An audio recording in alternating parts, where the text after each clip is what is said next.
What's that? Oh, yes. Anyone else's desk still sprayed down, still wet? Okay. There you go.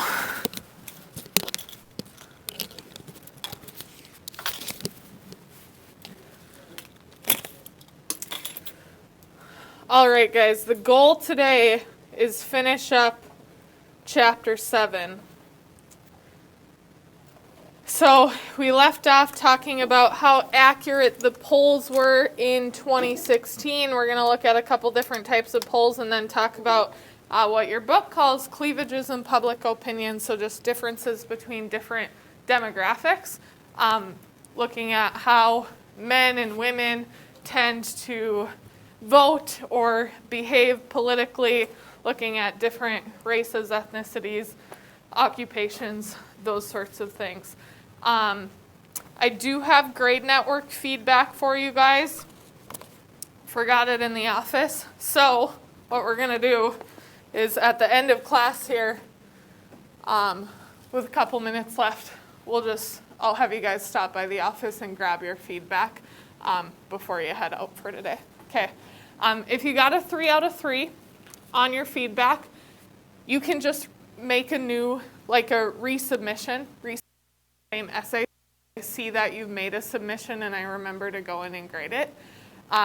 If you didn't get a 3 out of 3, which I didn't expect anyone to, you can just do a rewrite for the sections that you missed points on, and then resubmit that.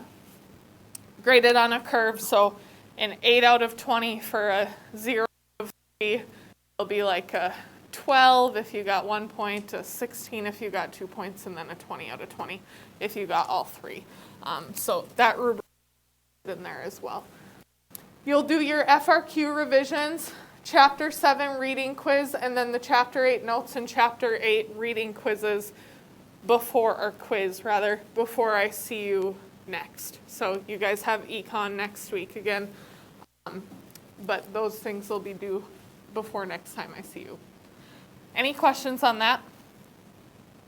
We're good? All right, so next type of poll is an exit poll. We use them for a couple of reasons. First, what they are. An exit poll is just a poll you take right after leaving the polling place. So, did anyone vote in person on election day? Okay. I did it early. Okay, so sometimes there's pollsters, even in states like North Dakota. It's a little bit more rare than our swing states, but sometimes on election day there will be pollsters there. The first question they're going to ask you is, who'd you vote for today? Okay, so some people may be inclined to tell them, others may prefer not to say and not participate in the poll, but that's the first thing they're going to ask. Additionally, they're going to gather demographic information. So what's your age, what's your occupation, your religion, your race, your ethnicity, all of those things, they're going to gather that info. And so we use exit polls for 2 different reasons. The first would be to predict election outcomes before official results are in. So if you watched election coverage on election night, it started at like 3 p.m. And then when I got home and turned it on by like 5, they were already rolling in exit polling results from Florida. So they get these results in. It gives them an inkling of kind of where things are headed, right? Lots of times we use past elections and then new exit polling data to make some predictions about how the night is going. So they were talking about, could Biden run up the same percentages that Clinton did in the big cities? Could Trump run up the rural counties better than he did in 2016?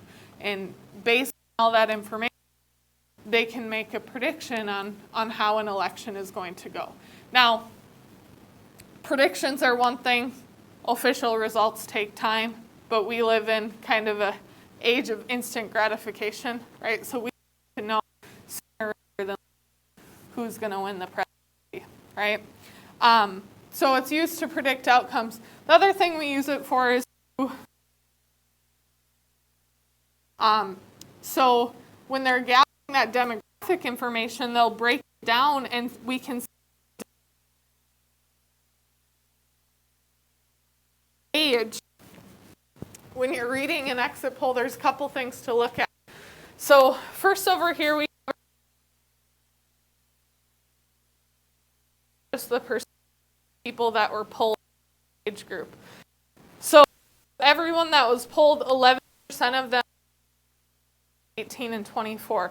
That gives us an idea of who's showing up to vote, right? So we can see that like people 50 and older, or even 40 and older, were more inclined to show up to vote than young voters, right? So that's a piece of information, and then we can see how those age groups broke down, how they voted. Out of the 18 to 24 category, 60% of 2012 votes went to President Obama. So then we can make some assumptions about, we'll talk about all of these differences in public opinion, but generally speaking, young people are more likely to vote Democratic than senior citizens and even people over the age of 50, right? So we can make some of those assumptions. Now, those generalizations are not an end-all, be-all. We're going to talk about a bunch of them today. You can't necessarily predict how someone votes based on their age, race, resume, right? Anything like that. But knowing those generalizations are important for understanding the political process and some of the discussions that we're going to have revolving around politics and some of the phenomenons that we notice within our political system. So that's why we talk about them, not because they can make you guess how a person votes, although I always have students try and guess how I vote after this unit based on all the generalizations. So exit polls can be good. They can be informative. They can give us an idea of where the night is going. But they can also cause chaos, especially in close elections. So 2000 is probably one of the closest elections that we've had in semi-recent history. And so in 2000, George W. Bush is running against Al Gore. And the entire election comes from the state of Florida. Okay? Whoever wins Florida wins the presidency. What happens in Florida, a couple of things about Florida first. Most of your major cities are here. Miami, Orlando, so on and so forth, over here in these blue counties. Up on the panhandle there, you have, you're sharing a border with Alabama, Georgia. These are more rural counties. These are counties that are heavily Republican. The dark red counties are going to be Republican candidate.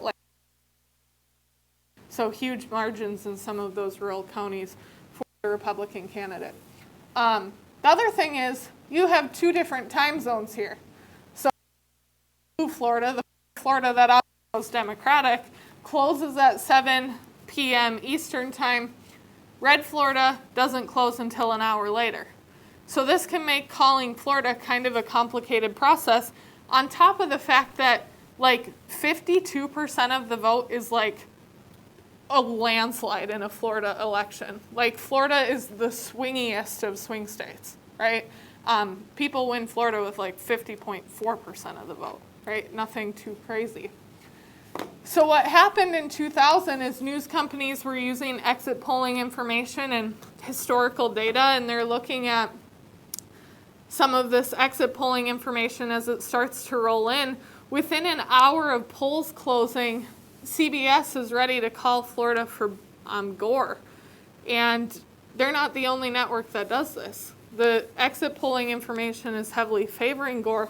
However, keep in mind right now, we're probably sending in exit polling information from these big counties, right?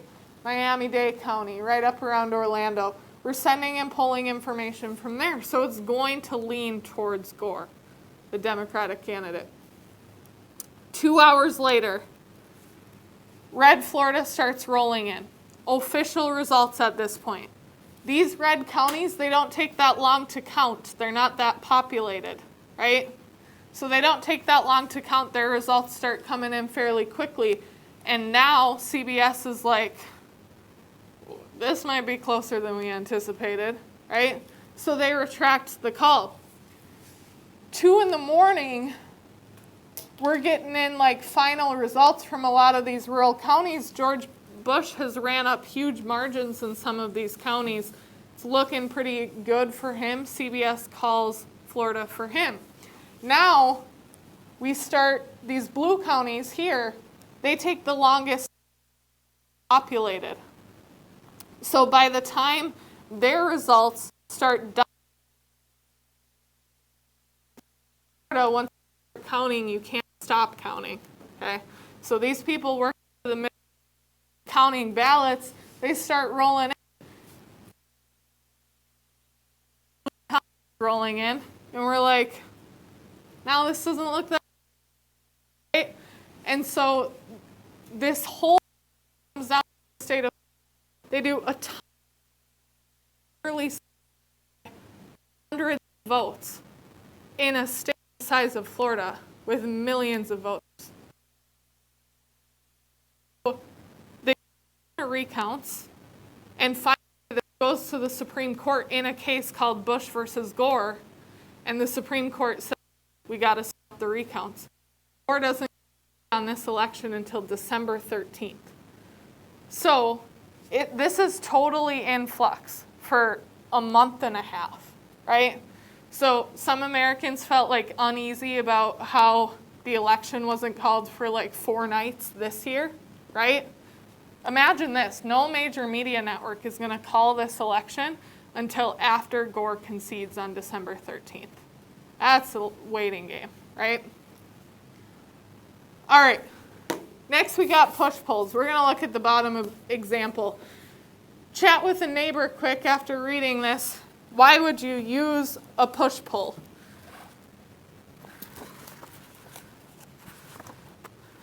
Why would you use a push poll? What's the purpose?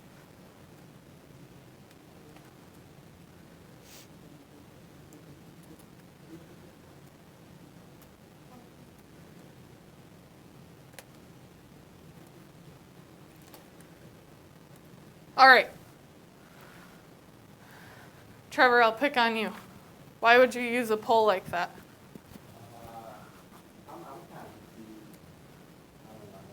Anyone want to help him out? Ideas? Yeah. Same thing? Okay. To sway voters. Exactly. That is exactly why we use them.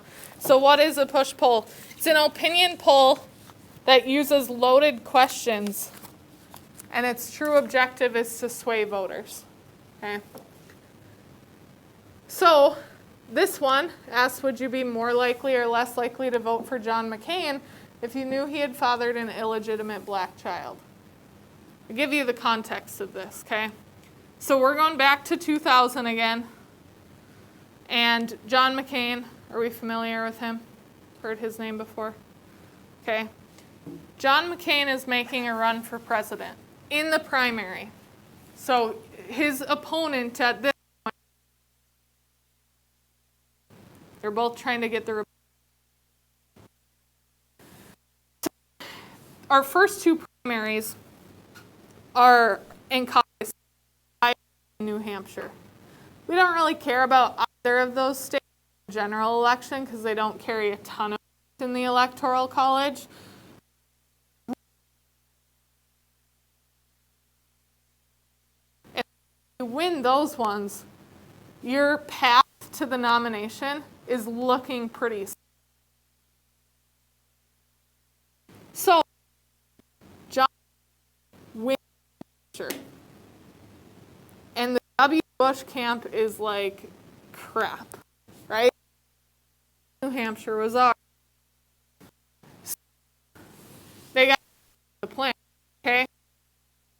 Sure, in the next set of waiting period.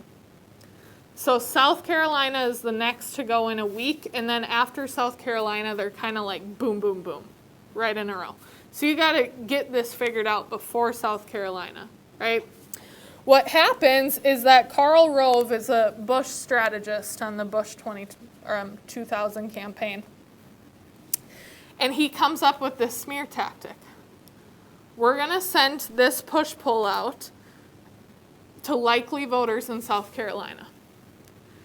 Now, we know like the history of racism in the South, right? So they play to that. There's a strong belief in traditional family values that they play to, right? By saying it's an illegitimate child, suggests that happened out of wedlock, so on and so forth, right? And so they come up with this. Now, this is not true. What the actual scenario is John McCain and his wife have an adopted daughter from Bangladesh. Okay. And at the time, she is on the campaign with them, just like their other children. They had other biological children as well. But all it takes for someone who has read this push-pull is to look at one picture of John McCain and his family and be like, oh, that's his illegitimate child, right? The one that doesn't look like him. And so that's all it takes to confirm this for voters. This sways South Carolina. South Carolina goes to Bush. Other southern states that follow go to Bush. Bush gains momentum, right? When you start winning primaries, you get more fundraisers, you get more funds, you have more money to spend. Totally changes his momentum in the race. Bush goes on to become the GOP nominee. Now, we're not just going to pick on W. Bush, okay, because they all do this, right? When you're in a campaign, you want to win, sometimes you got to play dirty, right? Smear tactics, we've seen them in campaign ads, right? Those sorts of things. And so that's why they use push-pulls. Horse race journalism, when we get to our chapter on the media, it's just the tendency of the media to focus on who's ahead in the polls at any given time. The media doesn't see it as their position to focus on the issues. They see that as the campaign's problem, right? The campaign needs people, how they feel about it. They do that through debates and advertising and all of that. We're more concerned about who's ahead in the polls.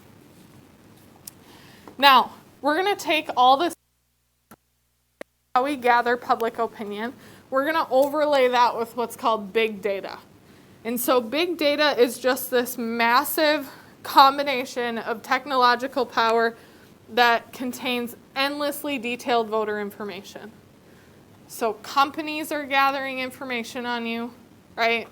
Think like Facebook. Facebook had to go before Congress and try and explain how they collect data on their users, right? So companies are doing this. Political parties are gathering this information. If you have ever or do ever donate to a political cause, they're going to ask you everything from your race, gender, ethnicity to your occupation and your current employer. Okay. So they are gathering all of this information, and the reason they use this information is it allows campaigns to pinpoint their most likely supporters. So if I know that my data says that you have never voted for a Republican in your life, if I am the Republican Party, how much time and money am I going to spend on you? $0, right? You've never supported one of my candidates ever. So I'm going to spend $0 on you, and instead I'm going to use my money targeting those voters who I could convince to vote for my candidate, right? I want those people who are truly independent. I want those people that have split the vote in the past, right? Voted for Democrats and Republicans on the same ballot. Those are the people I want to find, right? That makes campaigning more efficient, less expensive. It also makes mobilizing my supporters easier, right?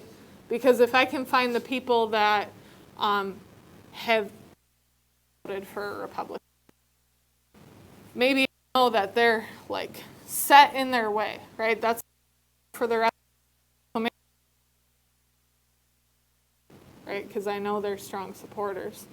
So all of that information is really useful to a campaign.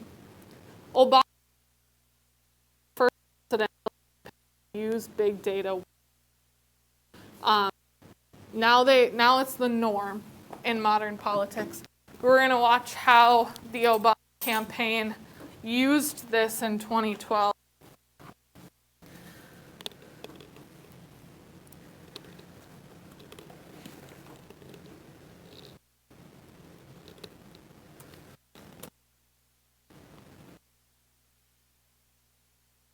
Presenting Home Chef meals. They're as easy as one. Fascinating stuff. So much micro-targeting. Explain what that is and what's the process of those about. Well, there are a lot of different things that fall under that umbrella, but basically what happened is after 2008, the Obama team, was mostly the same team, came back together and said, we want to do this the way we always wanted to. We're going to build this campaign from the ground up. And so they invested heavily early last year in a huge amount of technical support staff, analytic people. They had a chief scientist, database engineers, and they really re-engineered the whole Democratic voter file so that it can now not just be a voter file for reaching voters, but it could include fundraising information that they collected from donors. It could also include all the information they gathered online. It could be overlaid on social networks like Facebook.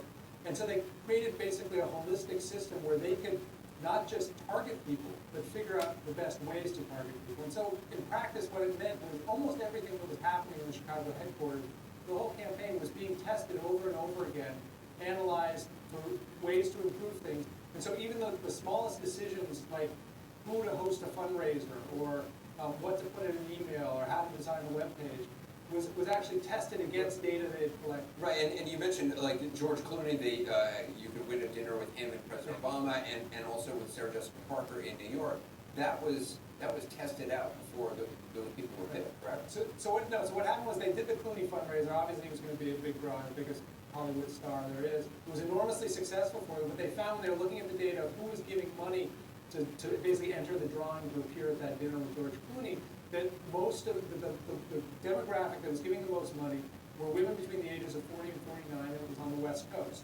And so they realized two things. One, this group, women ages 40 and 49, like entering these kinds of contests. And two, there's a regional aspect to this, that people who live near Clooney's house are more interested in being a part of this sort of a fundraiser. So when they went to look for a follow-up, they had this information in their hands, and they started looking for someone who they could use on the East Coast. And that's how Sarah Jessica Parker came about, someone who would appeal to that group of people and who would be in the New York area to try and tap into a new group of donors. And also it was very scientific in terms of who they would have reach out to people in states. They learned it was better to have somebody from the state, from the area reach out.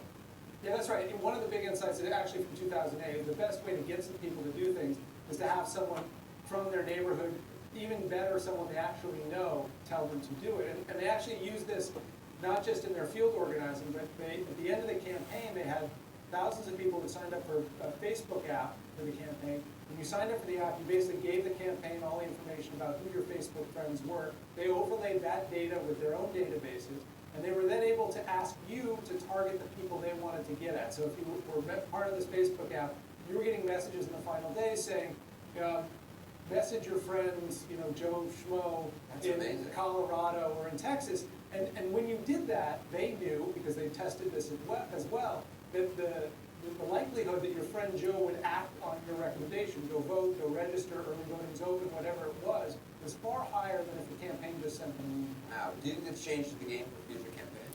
It definitely will. I mean, it's a continuum. In 4 years, the technology will probably be light years ahead, but it definitely changes the game. And also, because you had an incumbent re-elect and they were able to invest all the millions of dollars they did in it, it puts Democrats at a significant advantage. And Republicans do have a lot of catch-up to do over the next 3 to 4 years. Right, not having a primary fight, but certainly help out in that. Okay. So they talked a little bit about how they used Facebook to, determine how they could reach supporters and that sort of thing. Facebook actually was under fire for that a little bit. Congress didn't like the idea that Facebook had such a significant role in campaigns.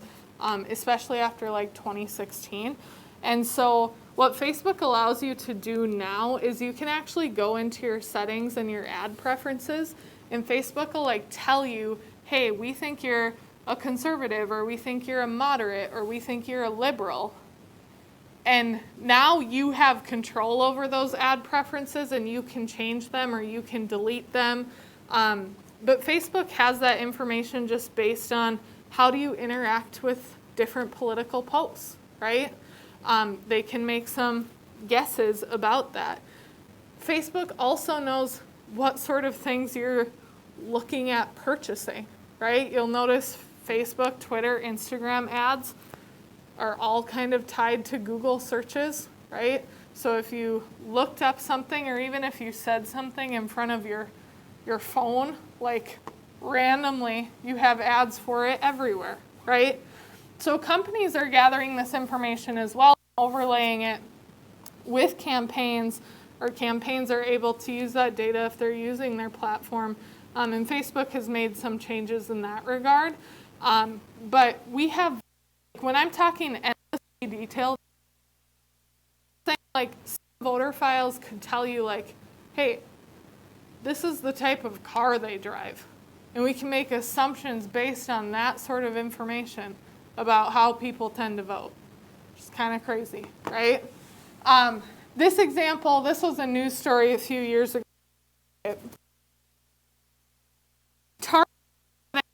We used to print off coupons for you at the end of your receipt. And so now it's all digital, but just a few years ago they were still printing off coupons. And so you may notice today, like if you've ever ordered from any online website, you like sign up for 5 emails a day for the rest of your life, right? And so like I get Target emails every day, and my subject headings are very personalized to things that I've bought or things that I've looked at on their site, right? And so your subject headings are going to be different, even if the bulk of the email, once you open it, is the same, right? It's all kind of tailored to you. So this 16-year-old girl was getting coupons from Target like for cribs and baby clothes and all of these different things, and her dad is mad about it, and he calls Target corporate and he's like, why are you advertising pregnancy to my 16-year-old daughter? And they send him over to their data team, and they're like, you know, we're sorry, we catalog previous purchases, so like I use the same credit card at Target all the time, and so I can go in and see all of my purchases on the Target app that I've used that credit card on. And so Target has that data, right? And they use that data to make predictions about what you're going to buy next. And so they told this dad like, hey, it's not always the expected items that you would expect, right? It's not like she went and bought a pregnancy test and they're making predictions off of that. Instead, she had bought like vitamins and unscented lotion and like toiletries like that. And they said, our data tells us that sometimes women in early pregnancy buy those things, right? And so they have this whole conversation with the Target data team, and turns out the 16-year-old girl was pregnant, and Target knew before her dad. So why do we gather all this information? Why does it care, or why do we care? Besides the piece that it makes training so much more efficient and so much more effective, also use information to kind of pinpoint the issues that people care about. So this first here is opinion saliency, and this is just the idea that some people care more about certain than other people do, right? Figure out the issues that you care about, I can direct my campaign in that. I can touch on those issues. Opinion stability is how rooted in those issues are you, right? Are you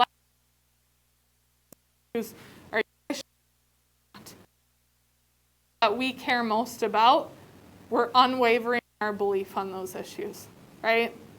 And so if they know that, then they know when we campaign to you and we're not going to try and convince you to change your mind on something that you care so much about or that you're so personally rooted in.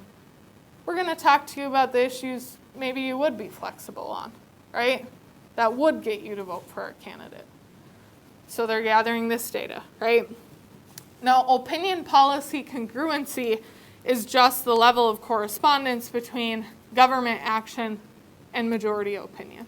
So that's just kind of a random vocab word that they throw in there. Your book talks a little bit about the influence of elites. When we're talking about elites, we're talking about people that have some disproportionate amount of a valued resource. So that could be money. It could be just like expertise, right? Or education or political experience. Basically anything that gets you an invite to be on the round table on a nightly news show, that makes you a political elite, right? Now the reason we care about political elites is because they can have a pretty direct influence on public opinion. They can raise and frame policy issues. So one policy issue that really got started with political elites was like the environmental movement. That was not like a widespread American concern until political elites started talking about it. The other thing that political elites often do is they define policy options. So you and I may say, healthcare is too expensive in the United States, right? You can have different opinions on what to do about it. Maybe you think government should be more involved. Maybe you think government should be less involved. But if we just have a belief that like healthcare is too expensive, we probably don't even know where to start on correcting that, right? Like, what do you do about it? It's really political elites who define our options for us, right? These people bring ideas to congressmen and women, right? Or they were congressmen and women or currently are, right? And they have experience, know government can and cannot do. They can define the policy options. We're not great at that, right? We just say, this is a problem, the government needs to do something about it. And we kind of let it be a trial and error process where and then, hey, we like this aspect, we don't like this. Take from there. I had you guys take ideology or typology quizzes. How would you define ideology? Like, what was I on those quizzes, like the I side with quiz? Yeah, exactly, your set of beliefs, right? So political ideology, if you want to learn more about it, this Crash Course video is one of my favorite from the Crash Course Government series. It does a really good job of covering this. But it's just our beliefs about the policies that government should pursue, right? And so lots of times the two sort of major political ideologies that we look to are liberal and conservative. Today we probably associate the liberal tag with the Democratic Party and the conservative tag with the Republican Party, right? However, I want to take a second to talk about these terms because they have a relatively complex history and definition. First off, when we talk about liberal and conservative, when we get to our unit on the judiciary, these mean totally different things, okay? A liberal judge, a conservative judge can vary quite a bit from people who are liberal and conservative, politically speaking. So we'll talk about that. Going back to the early 1800s and the founding of this country, liberals were people who supported personal economic liberty. That's where the term comes from. Likewise, conservatives were the people who wanted to restore the power of the state and the government. Those definitions have more or less flip-flopped, right? Because if you think about personal and economic liberties, you think probably more hands-off government, right? That fits a little bit better with the Republican Party today, who we would call conservative. Well, the liberal definition probably fits better with that old definition of conservative, where we want to restore the power of the state and have bigger government. Government can still bigger, right? They talk about that in the crash course video. Now, the reason that these definitions flip-flop is because party alignment changes the New Deal. New Deal liberalism is something new. New Deal liberalism is something that supports an activist work for. Okay. Then the conservative reaction to that, right? There's like this conservative reaction that favors free markets and states' rights and individual liberty and choice in economics. That looks a little more like Republican Party beliefs today, right? So these definitions more or less flip-flop, just like the parties do. And we'll talk more about that in our unit on political parties. How many of you did the extra credit for like your family members doing the I-side with? I don't know if any. Okay, so the reason I ask students to have a parent take this is because the family and your parents are your number one source of political socialization. So how you come about forming your political views, your family has a lot to do with that. More often than not, conservative parents raise conservative children and liberal parents raise liberal children. However, you may have parents who don't share political views, right? Additionally, you are growing up in a time period that is different than the time period that your parents grew up in. So there's going to be generational differences. We see that especially on social issues. However, they are still the most important source of socialization, right? What you talk about like at night, around the table, right? Watching the news, like all of those things from an early age inform your political opinions. Like I said, there's some opinion gaps, especially on social issues between young adults, senior citizens, so on and so forth. Okay, the rest of these things we're going to go over really quickly.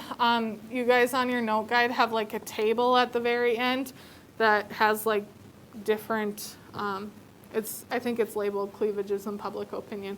We're going to go over some generalizations about how different groups of people tend to vote. Like I said, these are all generalizations. They don't mean just because you fit into one category that you should vote that way or would vote that way, right? But they help inform our political process. So the first thing is religion. And religious tradition can have an influence on your political beliefs, but really only if you're like strongly rooted in your religion, right? Like if that's of significant importance to you, it's on your political beliefs. Look at the gender gap here. This is, the gender gap is statistically significant for white but Hispanics or Latinos, I believe. So a couple of things we know about the gender.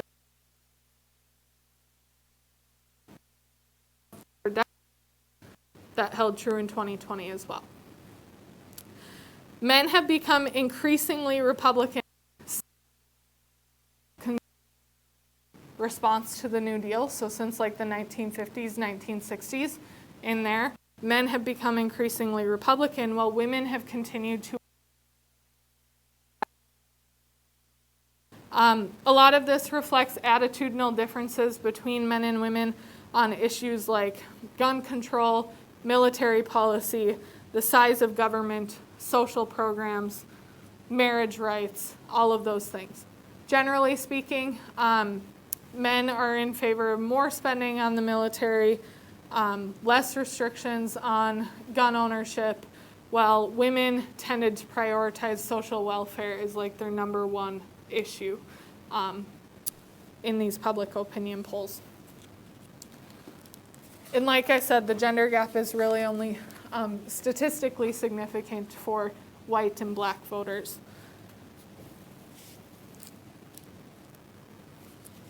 All right, last slide here. Social class. Social class is ill-defined in the United States. This is not like France pre-revolution, right? Most people in the United States would call themselves middle class, whether they made 30 grand a year or 300 grand a year. So the middle class is big, right? It's a big range in there. So class voting is not really a thing. It has declined significantly in the United States. However, there are class differences between like different occupations. So people who are tradesmen or blue-collar workers are more likely to vote Democratic, while affluent white-collar workers, bankers, lawyers, businessmen were more likely to vote Republican. With race and ethnicity, black voters overwhelmingly vote Democratic. We're talking like in the 80s to 90%. This was not true until after the New Deal. From the Civil War until the New Deal, black voters vote for Republican candidates because Southern landowners who used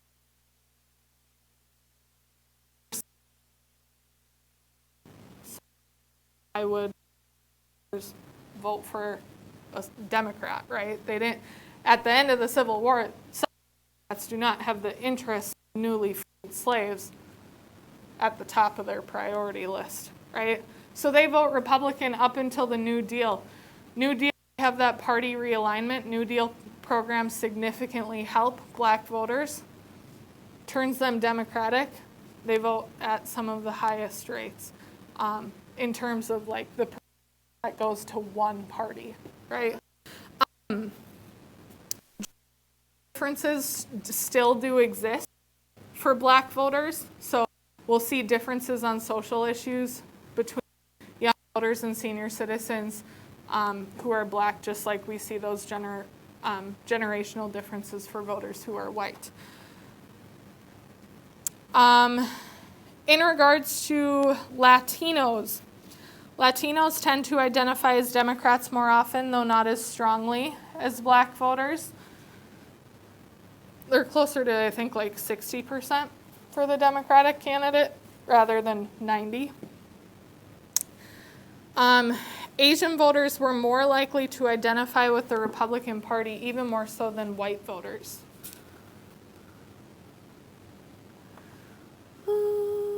Okay, region. Last couple things, then we're going to stop and get your feedback.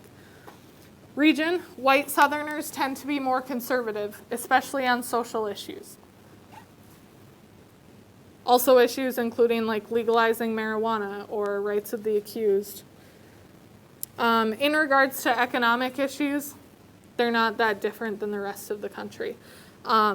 Historically speaking, the South is more accommodating to business, while the North is more accommodating to unions and organized labor.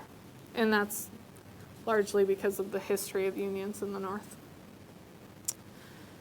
When it comes to education, a master's degree or higher tend to vote Democratic. Associate's degree or below tend to be Republican. Bachelor's degrees, we used to be able to say bachelor's degrees more often vote Democratic, but today it's pretty 50-50. Lots of that probably has to do with the fact that more people are getting their bachelor's degrees, right? So they have more of the general population. With income, generally speaking, the higher the income, the more likely to vote Republican. The lower the income, the more likely to vote Democrat. And then for occupation, like I said, unskilled labor, more likely to be Democratic. Skilled like Unskilled labor, Democrat? yes. So there's some like that doesn't make the most sense if we think about an associate's degree or lower tending to be Republican, where you think of your skilled workers probably have bachelor's to master's degrees or higher. So these work against each other. That's why political ideology is hard to guess on anyone, right? All right, let's go grab your guys' feedback.